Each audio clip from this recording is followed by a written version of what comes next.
Dogma da Assunção de Maria. O que esse dogma vem nos ensinar, o que ele quer dizer? Muita gente se pergunta, teria a Virgem Maria entrado para a eternidade sem necessariamente ter morrido, passado pela morte? Bem, vamos uma explicação bem sucinta, mas com clareza, falar um pouquinho sobre esse dogma. Inicialmente, a gente vai lá para os Gênesis, né? E explicando, né, como o pecado entrou no mundo. Quando Adão e Eva, os nossos progenitores, pecaram, eis que Deus dá um castigo a Adão, a Eva, né? E fala das consequências desse pecado. E lá em Gênesis 3, versículo 19, Deus fala assim: Comerás o teu pão com o suor do teu rosto, até que voltes à terra de que foste tirado. Porque és pó, e pó te hás de tornar. E a partir daí, todo o gênero humano já nasce submetido à concupiscência, à dor, à morte. Todo ele, né? Mas e a Virgem Maria? A gente tem aí também o dogma da Imaculada Conceição. Nossa Senhora, ela é concebida sem o pecado original, né?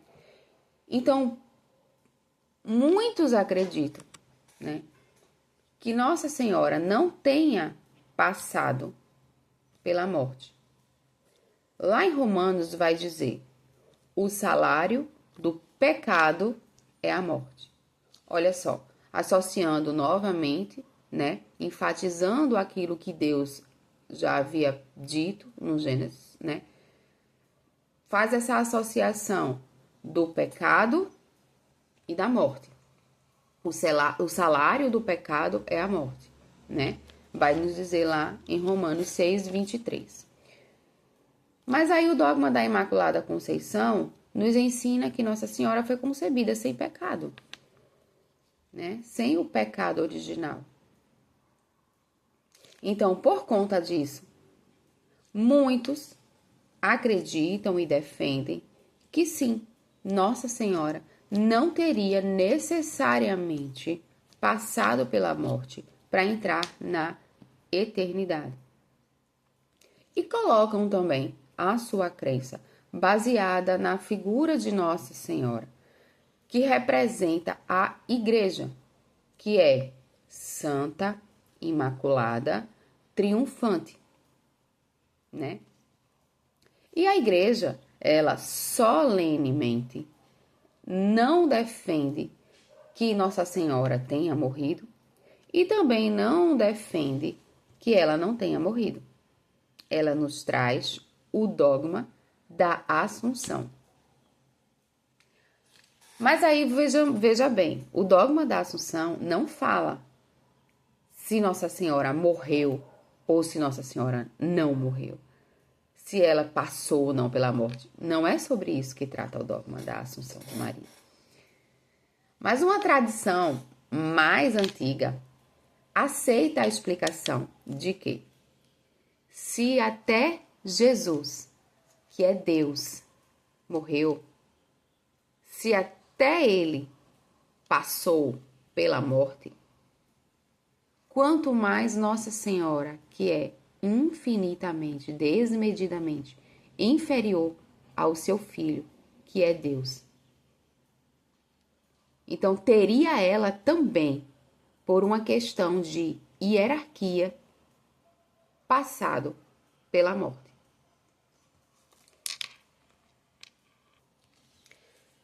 A beata Ana Catarina Emmerich, ela tem um relato muito bonito sobre a morte de Nossa Senhora. Ela conta, né, que nas suas visões viu que a Virgem Maria, ela morreu diante dos apóstolos. Eles teriam recebido uma mensagem, né, mensagens angélicas, sobre a morte de Nossa Senhora, né, e se dirigiram todos a Éfeso. a Éfeso. E chegando lá, o apóstolo Filipe, né, chorou amargamente, né, sobre Nossa Senhora, e ela ali abençoou. E ali ela abençoava e consolava todos os outros também. Também São João Damasceno, ele conta que numa antiga tradição, né, conta-se que os apóstolos, eles choraram, né, a morte da Santíssima Virgem Maria. Todos, né, também puderam assistir à morte de Nossa Senhora. Mas Tomé, ele teria sido o último a chegar. Ele chegou 3 dias depois que Nossa Senhora havia morrido. E chorando por não ter visto o corpo de Nossa Senhora, ele pediu que os apóstolos abrissem o túmulo. E quando foi aberto, o corpo não estava mais lá. Só tinham lírios, né, rosas, suave perfume no local. E eles, admirados, olharam todos para o céu e viram os anjos carregando o corpo de Nossa Senhora. E aí, justamente, né, o corpo que foi carregado pelos anjos mostra a intervenção do nosso Senhor Jesus, a intervenção de Deus, porque Jesus, sim, o que aconteceu com Jesus foi a sua ascensão. Jesus, sendo Deus, possuindo as duas naturezas, a humana e a divina, ele, sem intervenção de ninguém, poderia e fez, né, realizou este prodígio de subir aos céus, né? Morreu, ressuscitou sem nenhuma intervenção.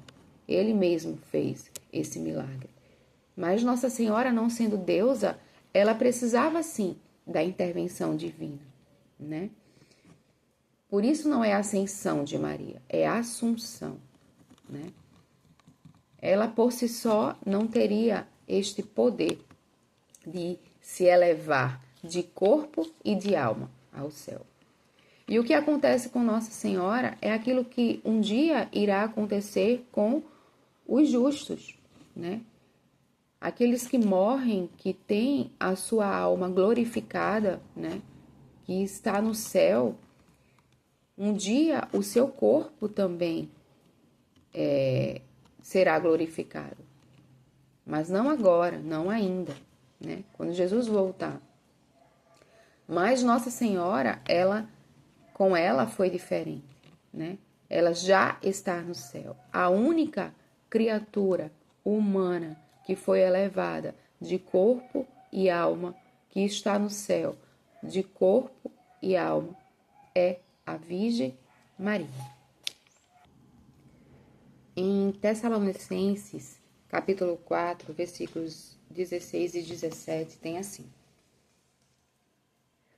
Quando for dado o sinal, à voz do arcanjo e ao som da trombeta de Deus, o mesmo Senhor descerá do céu, e os que morreram em Cristo ressurgirão primeiro. Depois nós, os vivos, os que estamos ainda na terra, seremos arrebatados juntamente com eles sobre nuvens ao encontro do Senhor nos ares, e assim estaremos para sempre com o Senhor.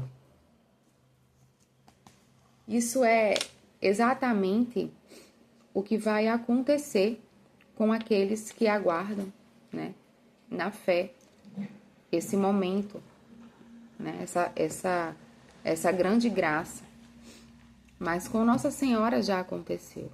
Ela foi a única criatura a receber de Deus esse privilégio. Ela já está lá, né? Sua alma e seu corpo glorificados, né? Mas todas as pessoas, todas as criaturas humanas, né, um dia, né, estarão também. Aqui a palavra vem nos dizer, né? Quando será? Não sabemos. Nós não sabemos. Mas todos os justos receberão esta recompensa. A entrada gloriosa de Nossa Senhora no céu, né, de corpo e alma, é a antecipação do que vai acontecer com todos os justos que souberam esperar a Cristo. E Nossa Senhora recebeu de Deus esse privilégio porque ela soube amar, ela soube se entregar, ela soube viver uma vida plena em Deus. Ela amou tanto a Deus na terra que Deus a honrou e a elevou para a glória do céu. E como se não bastasse, que é o que a gente também vai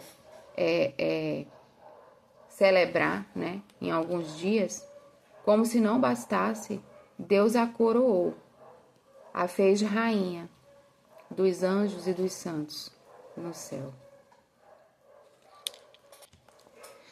No documento Munificentissimus Deus, o Papa Pio XII, ele faz a seguinte declaração. Deixa eu ler aqui. Cristo, com sua morte, venceu o pecado e a morte. E sobre esta e sobre aquele, alcançará também vitória pelos merecimentos de Cristo, quem for regenerado sobrenaturalmente pelo batismo. Mas, por lei natural, não quer conceder dos justos o completo efeito dessa vitória sobre a morte, senão quando chegar o fim dos tempos. Por isso os corpos dos justos se dissolvem depois da morte, e somente no último dia tornarão a unir-se cada um com sua própria alma gloriosa. Mas desta lei geral quis Deus excetuar a bem-aventurada Virgem Maria. Ela, por um privilégio todo singular, venceu o pecado. Por sua imaculada conceição, não estando por isso sujeita à lei natural de ficar na corrupção do sepulcro, não foi preciso que esperasse até o fim do mundo para obter a ressurreição do corpo. E assim, ele declara em 11 de novembro de 1950 o dogma da Assunção de Maria. E diz assim: a Imaculada Mãe de Deus, sempre Virgem Maria, terminando o curso de sua vida eterna, foi elevada à glória celeste, em corpo e alma. Então, gente, por essas afirmações, né, nós podemos dizer que sim, Nossa Senhora, ela pode ter morrido, pode ter passado pela morte para entrar na eternidade, né?